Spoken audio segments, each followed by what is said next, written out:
Welcome back friends. Welcome to next video tutorial of Bhabha Group of Science. I am Sanjeet Kumar. आज हम लोग working principle of आई पर study करेंगे. जैसे पहले के वीडियो में स्ट्रक्चर ऑफ आई हम लोग जान चुके हैं, जिसका महत्वपूर्ण पार्ट्स रेटिना जो संवेदी परत है, सेंसिटिव लेयर है, आई लेंस जो कन्वेक्स है, आइरिस जो मस्कुलर प्रोजेक्शन है, पुपिल जो एपर्चर है, सिलियरी मसल, इसके बारे में चर्चा कर चुके हैं. अब हम लोग देखें कि मानव नेत्र किस प्रकार से कार्य करता है, कैसे हमें किसी वस्तु को देखने के लिए सक्षम बनाता है या फिर हम किसी वस्तु को कैसे देख पाते हैं. इसके बारे में देखें तो हमारे नेत्र से अलग अलग दूरी पर वस्तु हो सकती है और उस प्रत्येक ऑब्जेक्ट को हम देखने में सक्षम होते हैं. कोई वस्तु काफी दूर फार डिस्टेंट होता है, फार ऑब्जेक्ट. कोई वस्तु निकट होता है जो नेत्र के निकट होता है, नियर ऑब्जेक्ट. इससे चलने वाला लाइट रे लेंस और आई के अंदर जितने भी मीडियम है, फ्लूइड है, उससे अपवर्तित होते हुए रेटिना पर मिलती है और इस ऑब्जेक्ट का इमेज रेटिना पर प्राप्त होता है. रेटिना पर जब वस्तु का प्रतिबिंब बनता है और उसको हम देखने में सक्षम हो जाते हैं. इसमें बहुत तरह से क्रियाएं होती है, जैसे लाइट के मात्रा का नियंत्रण, नेत्र लेंस जो ट्रांसपेरेंट मसल का बना हुआ है उसके फोकल लेंथ का समंजन और डिफरेंट कलर के ऑब्जेक्ट को देखने की क्रिया, साथ में प्रकाश की तीव्रता, इट मीन्स डिम लाइट और इंटेंस लाइट और डायरेक्ट लाइट, विजन के लिए रिस्पॉन्सिबल पार्ट. इन सभी चीजों के बारे में हम लोग आज डिस्कस करेंगे. तो दोस्तों, सबसे पहले हम लोग यह देखें कि amount of light, magnitude of light का नियंत्रण किस प्रकार से होता है. तो मैग्नीट्यूड ऑफ लाइट की यदि हम बात करते हैं इसमें इसके लिए सबसे महत्वपूर्ण जो पार्ट है वह आइरिस और पुपिल. आइरिस है और पुपिल. आइरिस मस्कुलर प्रोजेक्शन है, पुपिल एपर्चर है, जो कि चारों तरफ से, जैसे यह आइरिस है और यहां पर यह पुपिल.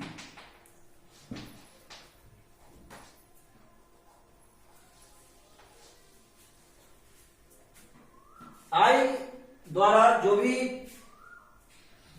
लाइट रे ग्रहण किया जा रहा है उसका नियंत्रण आइरिस के द्वारा होगा. और वह आइरिस नियंत्रित कैसे करेगा? तो वह पुपिल के एपर्चर को बढ़ाकर या घटाकर. जब लाइट की मात्रा बहुत अधिक होती है वैसी स्थिति में आइरिस पुपिल के एपर्चर को कम कर देता है. लाइट अधिक होगा तो वैसी स्थिति में पुपिल का एपर्चर जो है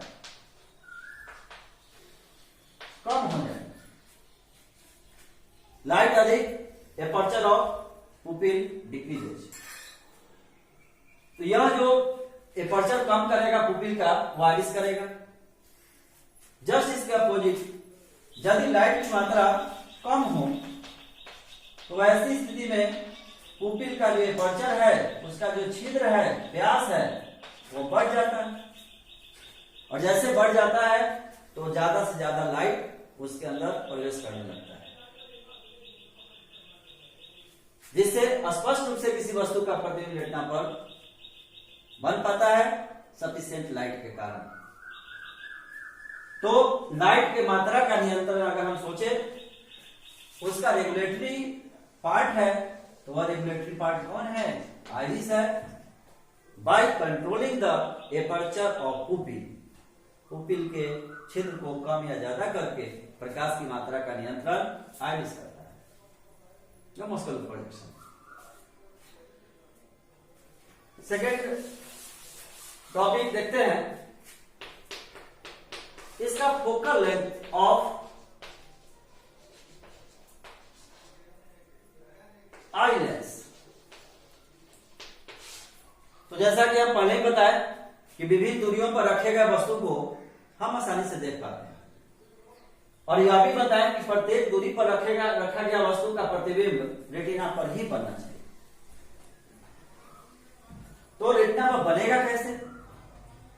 रेटिना पर बनने के लिए एक चीज आवश्यक है कि इस आई लेंस का फोकल लेंथ चेंज करे, बदलते रहे।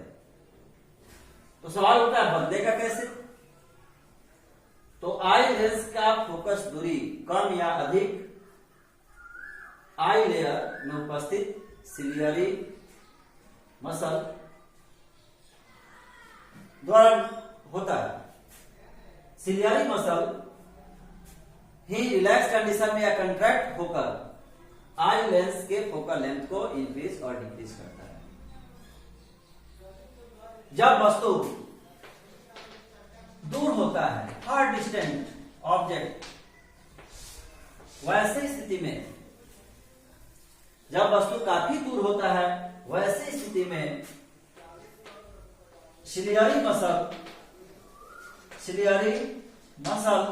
रिलैक्स होता है। और जब सिलियरी मसल रिलैक्स होता है तो वैसी स्थिति में focal length of eye lens increases, focus दूरी आई लेंस का बढ़ जाता है। जब आई लेंस का फोकस दूरी बढ़ जाता है तो बहुत दूर से चलने वाली आने वाली प्रकाश किरण जो समानांतर होती है, लेंस से अपवर्तन के बाद रेटिना पर मिलता है, अर्थात उसका अंतिम प्रतिबिंब रेटिना पर बनता है, जिसकी संवेदना ऑप्टिक नर्व्स के माध्यम से ब्रेन तक जाता है और एज ए रिस्पॉन्ड वस्तु को हम देख पाते हैं। मतलब जब वस्तु दूर होती है वैसी स्थिति में आई लेंस की फोकस दूरी बढ़ जाती है, क्योंकि सिलियरी मसल रिलैक्स हो जाता है। जब वस्तु नियर होता है, नियर ऑब्जेक्ट, वैसी स्थिति में जब वस्तु निकट होता है तो निकट वस्तु के स्थिति में सिलियरी मसल कंट्रैक्ट हो जाता है,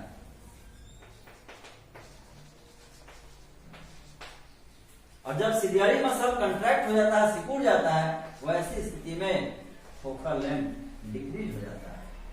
क्या स्थिति? फोकल लेंथ डिक्रीज हो गया तो निकट स्थित वस्तु से चलने वाली प्रकाश किरण लेंस से अपवर्तन के बाद रेटिना पर मिलती है और इस ऑब्जेक्ट का यह इमेज बन जाता है। पुनः वही क्रिया, संवेदना ऑप्टिक नर्व्स के माध्यम से मस्तिष्क को जाएगा और मस्तिष्क एज ए रिस्पॉन्ड वस्तु को प्रतिबिंब को देखने में सक्षम है, वस्तु को देखने में सक्षम है। तो यह क्रिया मतलब फोकल लेंथ का जो एडजस्टमेंट है वह सिलियरी मसल के द्वारा होता है बाय इट्स रिलैक्सेशन और कंट्रैक्शन। अब हम लोग देखें कि चूंकि यह लेंस है और यह लेंस उत्तल है, हम लोग जान रहे हैं कि उत्तल लेंस वस्तु का उल्टा प्रतिबिंब बनाता है और वास्तविक प्रतिबिंब बनाता है। Real and inverted image formation takes place by convex lens. अर्थात नेत्र लेंस के द्वारा किसी वस्तु का प्रतिबिंब जो बन रहा है यह भी उल्टा होगा और वास्तविक होगा। तो फिर यहां पर प्रश्न उठता है कि उल्टा और वास्तविक होगा तो फिर हम उसको सीधा कैसे लें? तो यह मस्तिष्क की क्रिया है, क्योंकि जैसे यहां पर लाइट में मिला, लाइट के जस्ट स्टिमुलस और यह ऑप्टिक नर्व्स के द्वारा ब्रेन को गया, ब्रेन एज ए रिस्पॉन्ड पुनः वस्तु के वास्तविक रूप में देखने के लिए हमें सक्षम बनाता है। यह रिस्पॉन्स है, रिस्पॉन्स के द्वारा किसी वस्तु को हम पुनः उसके वास्तविक रूप को देख पाते हैं। थर्ड पार्ट है इसमें डिटेक्शन ऑफ कलर, रंग का पहचान, detection of colour and dim light और ब्राइट लाइट विजन। इसमें दोस्तों हम किसी वस्तु के रंग की पहचान कैसे करेंगे? कम प्रकाश में या तीव्र प्रकाश में हम किसी वस्तु को किस प्रकार से देख पाएंगे? तो इसके लिए जिम्मेवार है सेल, क्योंकि यह रेटिना है, संवेदी लेयर है, संवेदी लेयर है। इस संवेदी लेयर में हम लोग देखें तो रेटिना में दो तरह के सेल हैं, टू टाइप ऑफ सेल।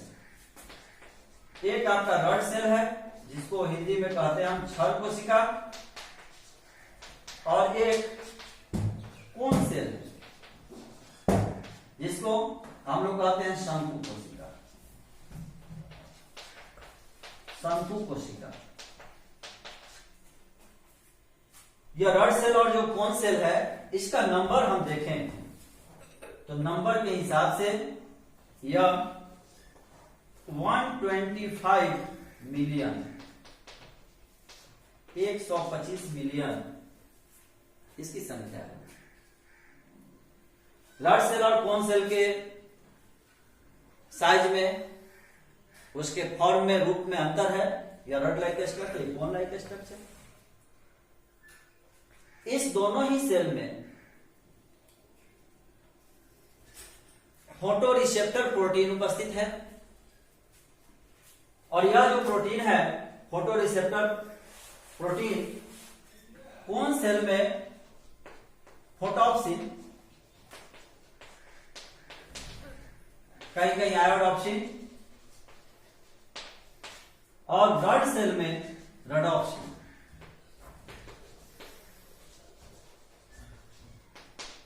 यह दो फोटो रिसेप्टर प्रोटीन पिगमेंट उपस्थित है जो विभिन्न कलर को देखने के लिए आई को रिस्पॉन्सिबल बनाता है।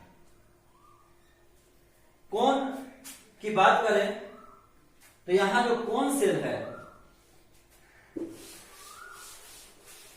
Cone cell bright light vision के लिए रिस्पॉन्सिबल है, bright light vision. It means या आप कह सकते हैं कि डायरेक्ट लाइट विजन के लिए रिस्पॉन्सिबल है। सीधे हम धूप में गए, सूरज की रोशनी है, वहां पे किसी वस्तु को देख रहे हैं तो वहां पे रड और कोन सेल में महत्वपूर्ण भूमिका किस सेल का है? कोन सेल का है।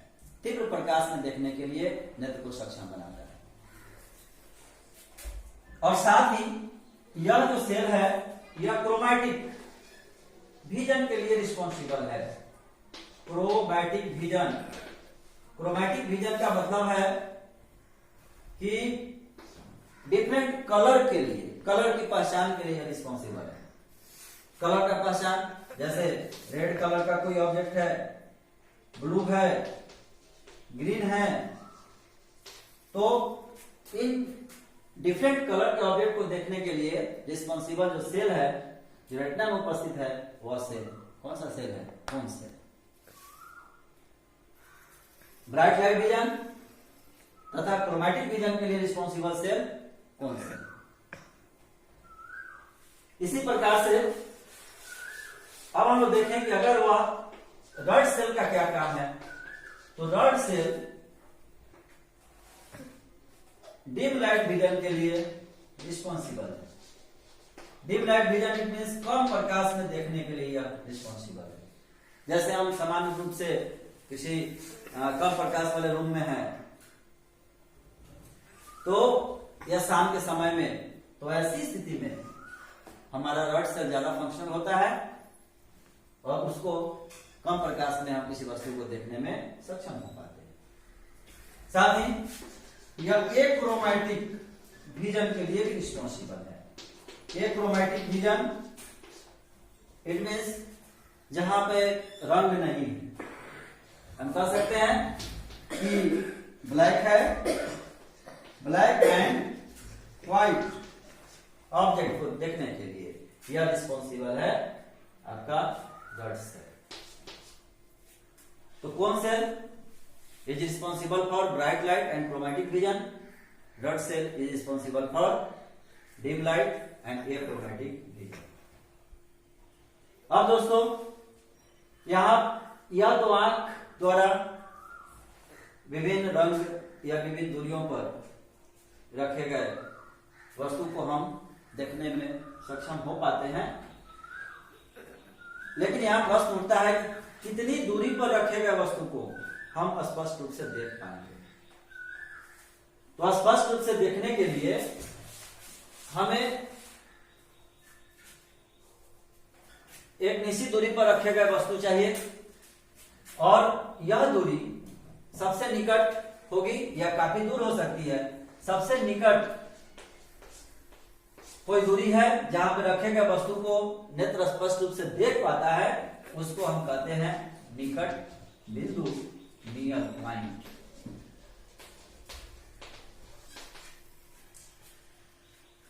नियर पॉइंट की बात करें तो यह एज डिपेंडेंट होता है। एज डिपेंडेंट कहने का मतलब अलग अलग उम्र के लिए अलग अलग दूरियों पर रखे गए, निकट स्थित रखे गए वस्तु को देखने में नेत्र सक्षम होता है। जैसे कहा जाए एक लड़का है, एक बालक है जिसका उम्र 10 साल से कम है, उसके लिए अगर हम देखें तो नियर पॉइंट का जो वैल्यू होगा वह 7 से 8 सेंटीमीटर है। वहीं ओल्ड मैन है कोई, तो ऐसी स्थिति में नियर पॉइंट का वैल्यू हम देखें तो वह 1-2 मीटर से भी ज्यादा हो सकता है। मतलब 2 मीटर से ज्यादा दूरी पर होगा तो वह किसी वस्तु को स्पष्ट रूप से देख पाए। लेकिन एक नॉर्मल व्यस्त व्यक्ति का, एडल्ट मैन का, नॉर्मल हेल्दी मैन का अगर नियर पॉइंट हम देखते हैं तो इसका नियर पॉइंट 25 सेंटीमीटर होता है। मतलब नेत्र के सामने 25 सेंटीमीटर पर, एटलीस्ट 25 सेंटीमीटर पर किसी वस्तु को रखा जाए तो नेत्र बिना तनाव के उस वस्तु को स्पष्ट रूप से देख पाता है। मतलब उस वस्तु का स्पष्ट प्रतिबिंब रेटिना पर बिना तनाव का बनेगा और उस वस्तु को हम देखने में सक्षम होंगे। यह जो नियर पॉइंट है 25 सेंटीमीटर, इस नियर पॉइंट को जो 25 सेंटीमीटर है इसको हम कहते हैं स्पष्ट दृष्टि की न्यूनतम दूरी, least distance of distinct vision. Least distance of distinct vision निकट बिंदु है एक तरह से स्पष्ट दृष्टि की न्यूनतम दूरी जो हेल्दी मैन की 25 सेंटीमीटर। अब यदि हम लोग फार पॉइंट की बात करें, दूर बिंदु की बात करें, दूर बिंदु की बात करें तो वह दूर बिंदु वह अधिकतम दूरी होती है नेत्र से जहां पर रखे गए वस्तु को नेत्र स्पष्ट रूप से देखने में सक्षम होता है। मतलब वहां पे रखे गए वस्तु से आने वाली प्रकाश किरण मानव लेंस से अपवर्तन के बाद रेटिना पर मिलती है और उसका प्रतिबिंब रेटिना पर बनता है और स्पष्ट रूप से देख पाते हैं। यह जो फार पॉइंट है एक स्वस्थ मनुष्य के लिए इनफाइनाइट होता है, अनंत होता है। अनंत स्थित वस्तु को भी नेत्र स्पष्ट रूप से देख पाता है। मतलब कोई भी एक स्वस्थ नेत्र 25 सेंटीमीटर से लेकर अनंत स्थित वस्तु को स्पष्ट रूप से देखने में सक्षम है। या तो 25 सेंटीमीटर वस्तु हो, या अनंत पर हो, या 25 सेंटीमीटर और अनंत के बीच कहीं भी हो, तो उसका स्पष्ट प्रतिबिंब रेटिना पर बनता है। और इस क्रिया में नेत्र लेंस का फोकल लेंथ घटते बढ़ते रहता है, जो सिलियरी मांसपेशी द्वारा नियंत्रित किया जाता है। मतलब सिलियरी मांसपेशी फोकल लेंथ को घटाकर या बढ़ाकर 25 सेंटीमीटर या उससे अधिक दूर या अनंत स्थित वस्तु का प्रतिबिंब रेटिना पर बनाने के लिए सक्षम होता है। इस प्रकार से नेत्र में एक विशेष क्षमता उत्पन्न हो गई, जिस क्षमता के द्वारा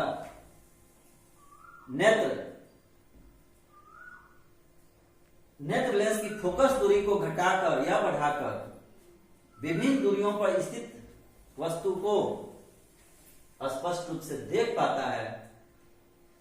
इस क्षमता को हम सामंजन क्षमता कहते हैं। इसको हम कहेंगे सामंजन क्षमता, power of accommodation, power of accommodation.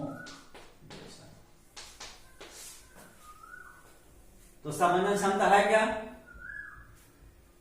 सामंजन क्षमता यही है कि नेत्र की वह क्षमता जिसके द्वारा नेत्र लेंस के फोकस दूरी में परिवर्तन के कारण निकट स्थित वस्तु या दूर स्थित वस्तु या उसके बीच कहीं पर रखे गए वस्तु को नेत्र स्पष्ट रूप से देख पाता है। इसी क्षमता को हम सामंजन क्षमता कहते हैं। The ability of eye to see an object placed at near point or far point or between near point and far point by adjusting the focal length of eye lens is known as power of accommodation. अतः 25 centimetre से अनंत तक की वस्तु को हम स्पष्ट रूप से देखने में